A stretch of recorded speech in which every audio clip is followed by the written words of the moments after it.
साथियों नमस्कार। जय आरसीएम। साथियों मैं सुप्रिया गिरधर स्वागत करती हूँ आप सभी का आपके अपने YouTube चैनल पर। साथियों जैसे कि आप सभी जानते हैं कि ये जो चैनल है ये आरसीएम बिजनेस को समर्पित है और इस चैनल पर हम आरसीएम से रिलेटेड सभी वीडियोस लगातार डालते रहते हैं ताकि पूरे आरसीएम परिवार को मदद मिल सके। और आज साथियों आप जैसे कि जानते हैं कि आरसीएम का जो मार्केटिंग प्लान है वो आरसीएम बिजनेस की जान है। अगर आप आरसीएम बिजनेस में सफल होना चाहते हैं तो सबसे पहले आपको आरसीएम का मार्केटिंग प्लान पता होना चाहिए कि आरसीएम जो है वो कॉन्सेप्ट क्या है, सिस्टम क्या है, किस सिस्टम पर आरसीएम काम करता है, ये आपको पता होना चाहिए। और अगर आप इस बिजनेस में सक्सेसफुल होना चाहते हैं तो सबसे पहला कदम जो आपको उठाना चाहिए वो यही है कि आपको आरसीएम बिजनेस प्लान सीखना चाहिए।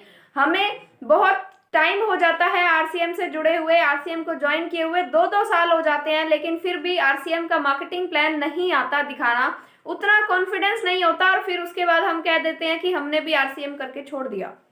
तो साथियों अगर आप आरसीएम बिजनेस में सफल होना चाहते हैं, अगर आप ऊंचाई तक जाना चाहते हैं, साथियों जैसे कि ऊपर अगर मान लीजिए छत पर आपको जाना है तो एक एक सीढ़ी कर ही आप छत पर जा सकते हैं, डायरेक्ट आप छत पर नहीं जा सकते। इसी तरीके से आरसीएम में आप बड़ी बड़ी पिनों को अगर अचीव करना चाहते हैं तो एक एक स्टेप करके ही आपको ऊपर जाना है। और जिसमें सबसे पहला स्टेप जो है वो यही है कि आपको आरसीएम बिजनेस का मार्केटिंग प्लान आना चाहिए। तो आज हम उसी मार्केटिंग प्लान के बारे में बात करने वाले हैं कि आरसीएम बिजनेस जो है वो किस कॉन्सेप्ट पर काम करता है। साथियों अगर आपको ये वीडियो अच्छी लगे तो आप इस वीडियो को लाइक जरूर करें, इसको ज्यादा से ज्यादा लोगों तक शेयर करें और चैनल को सब्सक्राइब भी जरूर करें। आपके हर एक लाइक, शेयर और सब्सक्राइब से हमें बहुत मोटिवेशन मिलता है और हम इसी तरह नए नए वीडियोस लेकर आप सभी के सामने आते रहेंगे।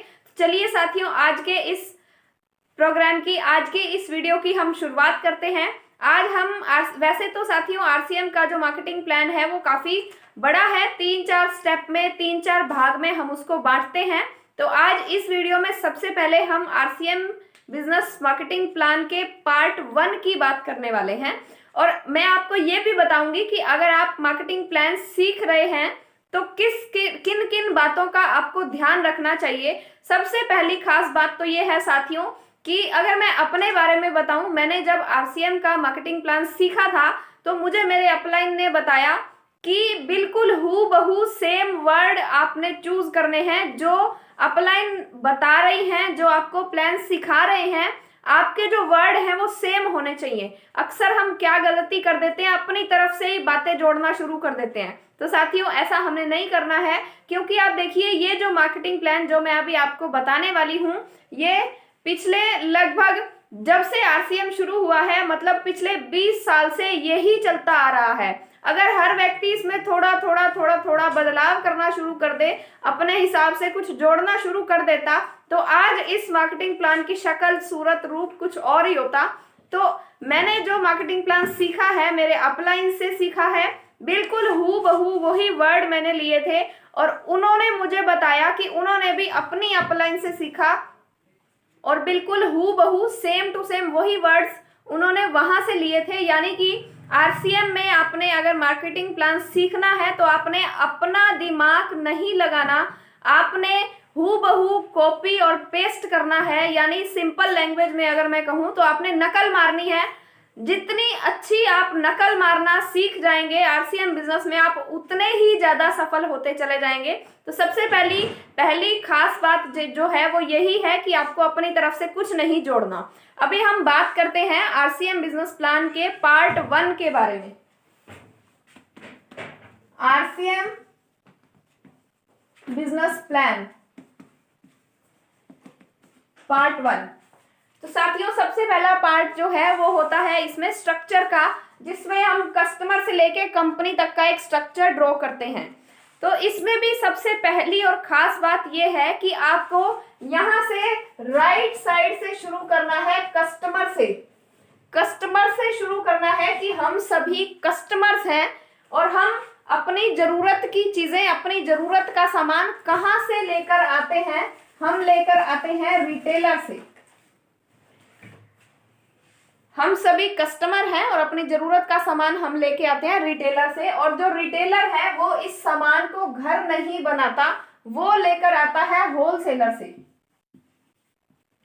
होलसेलर से लेता है और होलसेलर लेता है डिस्ट्रीब्यूटर से, और डिस्ट्रीब्यूटर लेता है C&F यानी कि कैरी एंड फॉरवर्डिंग एजेंट के थ्रू ये यहां मैन्युफैक्चरिंग कंपनी से सामान उठाता है। मैन्युफैक्चरिंग कंपनी से, या फिर ये बोल सकते हैं कि फैक्ट्री से सामान उठाता है।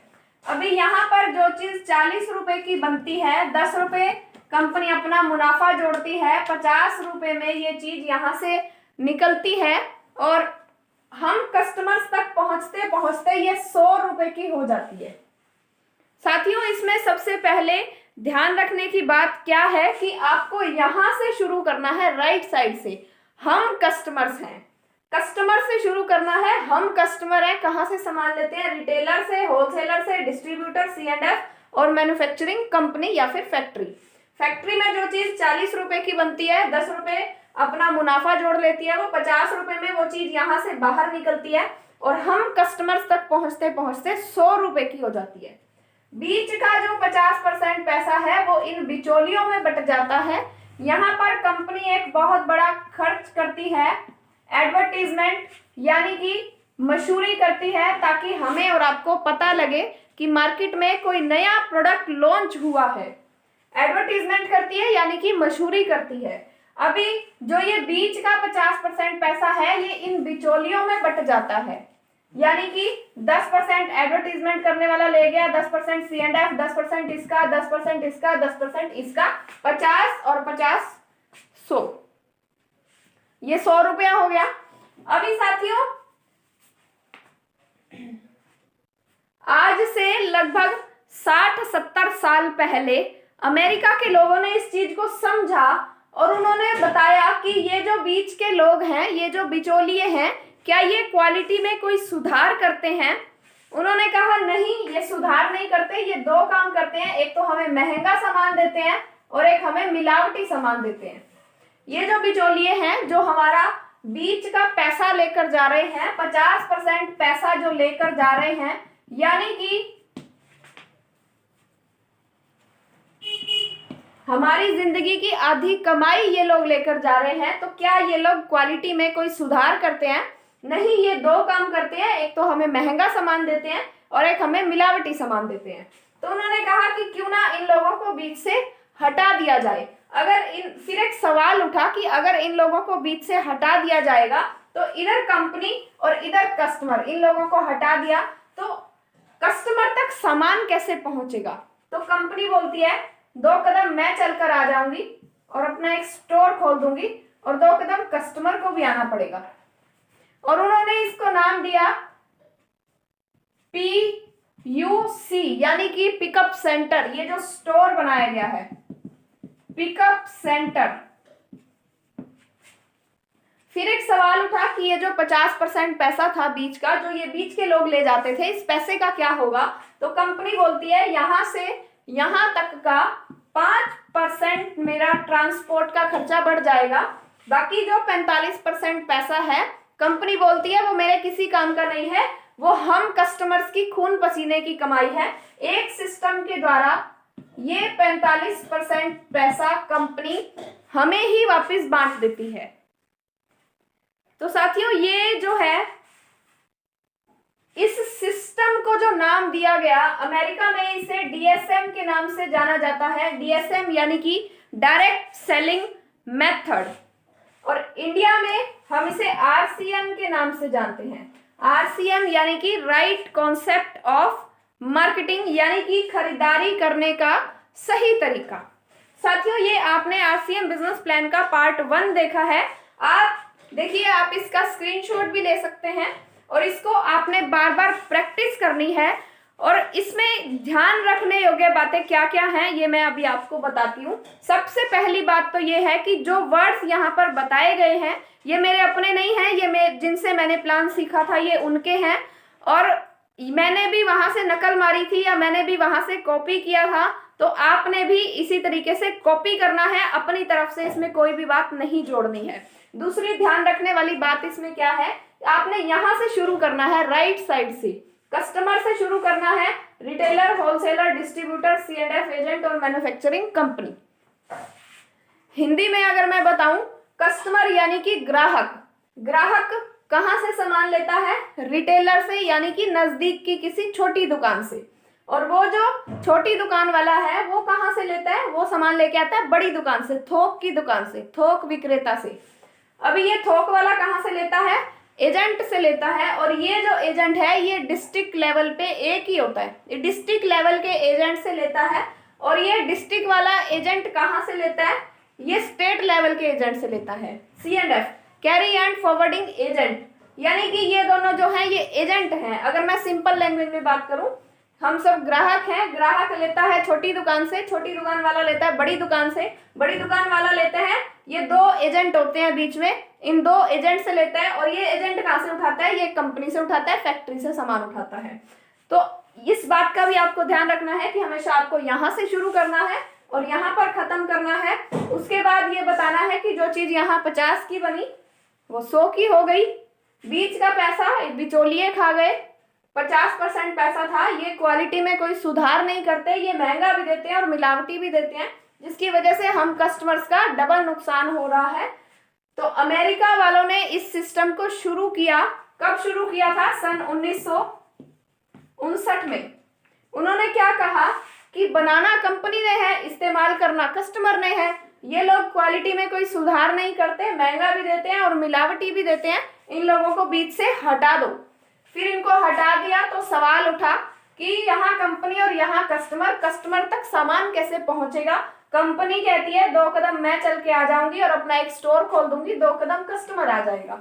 फिर एक सवाल उठा कि जो ये पैसा बिचौलिए ले जाते थे, इस पैसे का क्या होगा। कंपनी कहती है यहाँ से यहाँ तक का 5% मेरा ट्रांसपोर्ट का खर्चा बढ़ जाएगा, यानी कि यहाँ से यहाँ तक का जो सामान आ रहा है उसका खर्च होगा, ये ट्रांसपोर्ट का खर्च होगा। बाकी जो 45% पैसा है वो कंपनी कहती है मेरे किसी काम का नहीं है, वो हम कस्टमर्स की खून पसीने की कमाई है, और एक सिस्टम के द्वारा ये पैसा कस्टमर को ही वापस मिल जाता है, और इसको नाम दिया गया DSM, डायरेक्ट सेलिंग मेथड, और इंडिया में इसको हम RCM के नाम से जानते हैं। और ये जो दुकान बनाई गई है इसको हम पिकअप सेंटर बोलते हैं। तो साथियों, इस तरीके से आप RCM बिजनेस प्लान का ये पार्ट 1 सीख सकते हैं, और अगर आपने इसके बाद और आपको वीडियोस मिलते रहेंगे, पार्ट 2 में किन किन बातों का ध्यान रखना है, पार्ट 3 में किन किन बातों का ध्यान रखना है, पार्ट 4 में किन किन बातों का ध्यान रखना है, वो सभी वीडियोस आपको मिलते रहेंगे। लेकिन अगर आपने पार्ट 1 पूरी अच्छी तरीके से सीख लिया है तो ही आप पार्ट 2 को सीखिए, वरना अगर आपने पार्ट 1 को अच्छे से नहीं सीखा है, बार बार आप कॉपी पेन लेकर, डायरी पेन लेकर प्रैक्टिस कीजिए। एक बार में समझ नहीं आता तो वीडियो को दूसरी बार चलाइए, तीसरी बार चलाइए, चौथी बार चलाइए, बार बार इस वीडियो को आप देखते रहिए ताकि आप अच्छे तरीके से सीख जाएं। जब आप अच्छे तरीके से सीख लेंगे तभी आप दूसरे स्टेप पर जाएं। तो साथियों, ये RCM बिजनेस का पार्ट 1 था। मैं उम्मीद करती हूँ कि मैं आपको RCM बिजनेस प्लान का पार्ट 1 सिखाने में कामयाब रही होंगी, और मुझे बहुत खुशी हो रही है अगर मेरी वजह से अगर कुछ चुनिंदा साथियों ने भी अगर RCM बिजनेस प्लान को सीख लिया इस वीडियो को देखकर, तो साथियों मुझे बहुत खुशी होगी कि मैं RCM परिवार के लिए कुछ कर पाई हूँ, मैं आप सभी के लिए कुछ कर पाई हूँ, क्योंकि ये RCM प्लान ही वो पहली सीढ़ी है जिस पर चलकर आप डायमंड, स्टार डायमंड जैसी बड़ी बड़ी पिनों को भी हासिल कर सकते हैं। तो आपने एक चीज का और ध्यान रखना है कि अगर आप पूरा प्लान सीख गए हैं और अभी आप अगर किसी को प्लान दिखाना चाह रहे हैं, तो आपने इस चीज का ध्यान रखना है कि आपने कॉपी और पेन का यूज करके ही प्लान दिखाना है। आपने वैसे ही मुंह से नहीं बताना किसी को भी, कॉपी पेन का यूज करके ही दिखाना है। तो साथियों, मिलते हैं बहुत जल्दी RCM बिजनेस प्लान के पार्ट 2 के साथ। तब तक के लिए सभी को नमस्कार, जय RCM। इस वीडियो को ज्यादा से ज्यादा लोगों तक शेयर कीजिए, लाइक कीजिए, सब्सक्राइब कीजिए चैनल को, ताकि आप तक लगातार नई नई वीडियोस की नोटिफिकेशंस पहुंचती रहें। मिलते हैं बहुत जल्दी नई वीडियो के साथ। धन्यवाद।